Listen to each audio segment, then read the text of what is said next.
비트코인은 디지털 금이라고 불리고 있습니다. 혹자들은 비트코인은 절대 금이 될 수 없고 지금과 같은 현상은 잠깐 스쳐 지나가는 바람일 뿐 계속 지속될 수 없다 말합니다. 과연 그럴까요? 이번 시간에는 비트코인과 금을 한번 비교해 보겠습니다. 먼저 공급량입니다. 금의 연간 생산량은 약 2,300만 톤에서 3,000만 톤 정도로 보유량이 연 1.5% 정도 늘어난다고 보면 됩니다. 반면 비트코인의 최대 공급량은 2,100만 개로 미리 결정되어 있으며 현재까지 약 1,900만 개의 비트코인이 채굴되었습니다. 그리고 한정된 총 2,100만 개의 공급량 중에서 그 중에서 600만 개나 되는 코인은 로스트 코인이라고 불리고 있습니다. 이 로스트 코인이란 무엇이냐? 과거에 채굴되었으나 채굴자의 부주의로 비트코인이 저장된 하드디스크 또는 복구키를 영영 잃어버려서 영구히 꺼낼 수 없게 된 비트코인을 말합니다. 1900만 개 중에서 로스트 코인 600만 개를 빼고 나면 1300만 개가 남습니다. 이 중 7년 이전에 채굴되어서 지갑에 들어가 있는 코인이 전체의 약 60 정도로 추정되고 있습니다. 계산해보면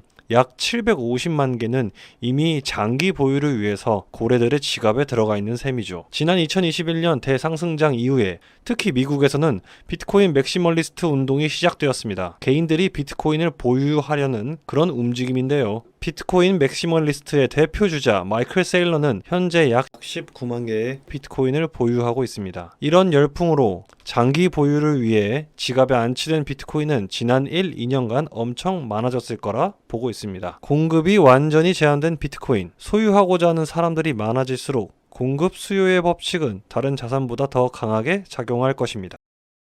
이동의 편의성.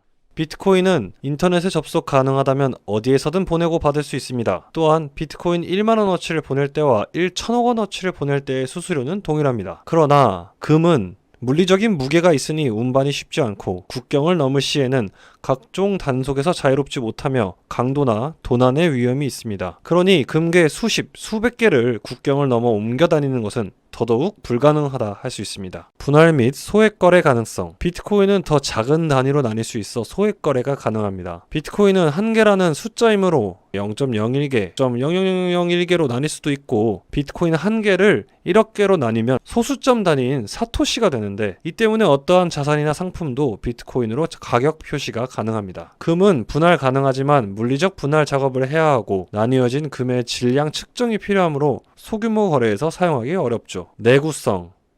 금은 부식과 분해에 강한 금속입니다. 금속 중에서도 유연한 축에 속해서 보관에 유리하도록 모양을 변형할 수도 있습니다. 그렇다면 비트코인의 안전성, 내구성은 어떨까요? 비트코인 블록체인망은 인터넷만 된다면 어디에서든 접속할 수 있기 때문에 본인이 설정한 복구키를 정확히 암기하고 있다면 뺏기거나 손상되는 것이 불가능합니다. 그러나 꼭 알아야 할 것이 있습니다. 비트코인이 거래소 지갑에 들어가 있다면 거래소 자체의 파산 또는 내부자의 횡령으로 인해 구매자가 그 소유권을 눈속임당할 우려가 있습니다. 왜냐하면 거래소에서 구매한 비트코인은 거래소의 지갑에 들어가 있는 것이지 구매자 본인의 지갑에 들어가 있는 것이 아니기 때문입니다. 거래소 어플로 보면 내가 코인을 구매한 것으로 보이지만 어디까지나 거래소가 파산하거나 사고가 터지면 위험해질 수 있습니다. 은행에 5천만 원 예금했다가 은행이 망하면 모두가 자기 돈을 출금하러 은행 앞에 장사진을 칠 겁니다. 그러나 은행은 모든 고객에게 현금을 다 내주고 파도 그럴 돈이 없죠. 예금자 보호법으로 5천만 원까지는 보장받지만 코인 거래소는 아직 그런 안전망이 없습니다. 활용가치.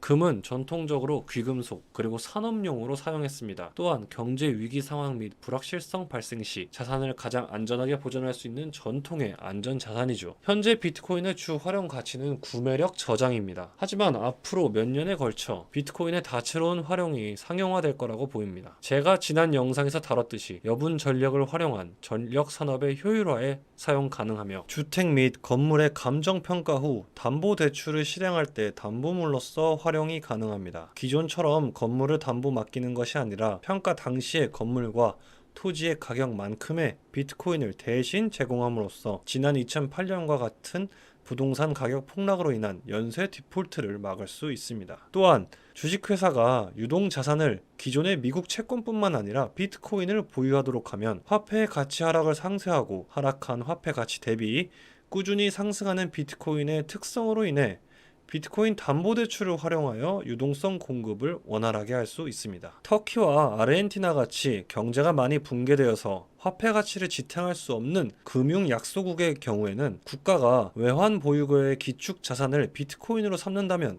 투머치하게 발행된 자국 화폐를 무효화하고 비트코인의 보유 수량에 따라 정해진 비율로 새 화폐를 발행하여 물가를 안정시키고 자국 화폐의 끝없는 가치 하락을 막을 수 있을 것입니다. 이렇듯 전송이 빠르고 쉬우면서 가치가 우량한 담보물인 비트코인은 보험, 대출, 부동산, 뱅킹 등 그 활용 가치를 앞으로 넓혀갈 것입니다. 가격의 변동성. 비트코인의 가격은 역사적으로 금보다 변동성이 더 심해서 단기간에 급격한 가격 상승 하락이 있었습니다. 이것이 비트코인에 대한 대중의 시선이 안 좋은 이유입니다. 그러나 비트코인이 주류 금융권에게 인정받아 시총이 더욱 거대해진다면 인식은 바뀌게 될 것입니다. 현재 시총 1위 기업인 애플은 23년 1월 저점에서부터 23년 말 고점까지 약 33%의 변동성을 보여주었습니다. 비트코인의 시총이 성장할수록 변동성은 애플처럼 줄어들 것이라고 보입니다. 2024년 1월 2일 현재 비트코인의 시총은 원화 기준 1150조 원입니다. 테슬라와 워렌 버핏의 버크셔 해서웨이보다 약 15% 높은 시총이며 삼성전자의 시총의 2배를 조금 넘는 시총입니다. 비트코인이 코스피에 상장한 기업이라면 코스피 전체의 40%를 차지하는 셈이죠. 비트코인은 지난 21년 상승장 이후 하락장에서 여전히 큰 변동성을 보여주었습니다. 이는 시간이 지나면 자연히 해결될 것입니다. 그렇다면 금은 어떨까요? 금은 아직까지 세계 최고의 안전자산이라는 타이틀 때문에 안정적인 경향이 있지만 여전히 거시경제에 영향을 크게 받습니다. 금의 가격 또한 하락 시에 약 30% 하락하는 경우가 있었습니다. 유동성. 금은 전 세계 어디서든 환영받는 자산입니다. 그러나 세계 각국은 금의 유입은 환영하나 금의 유출은 엄격히 통제하고 제한하고 있습니다. 또 해당 국가에서 금을 화폐로 전환하는 과정에서 원래의 금 가격보다 더 낮은 가치로 교환해야 합니다. 비트코인은 방문한 국가의 크립토 거래소를 통해 명목 화폐와 교환할 수 있습니다. 해외 계좌를 만들었다면 한전한 금액을 인출할 수 있고 계좌 개설이 어렵다면 해외에 거주하는 지인이나 가족의 계좌를 통해 인출할 수 있습니다. 또한 다시 비트코인으로 교환해서 출국하는 것 또한 금보다는 훨씬 용이합니다.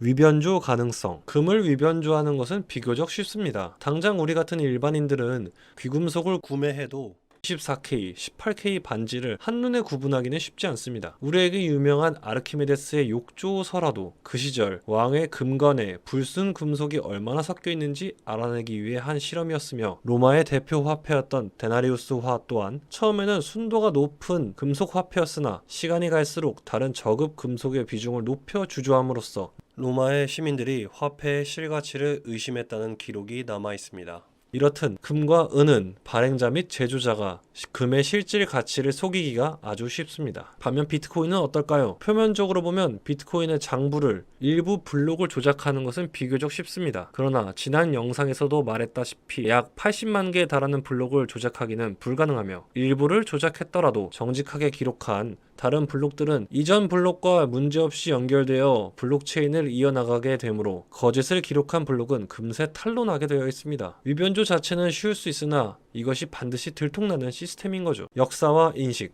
금은 수세기에 걸쳐 가치 저장 수단으로서 오랜 역사를 가지고 있습니다. 상대적으로 새로운 발명품인 비트코인은 여전히 진화 중이고 지난 2009년 탄생 이후 15년간 인식을 넓혀가고 있죠.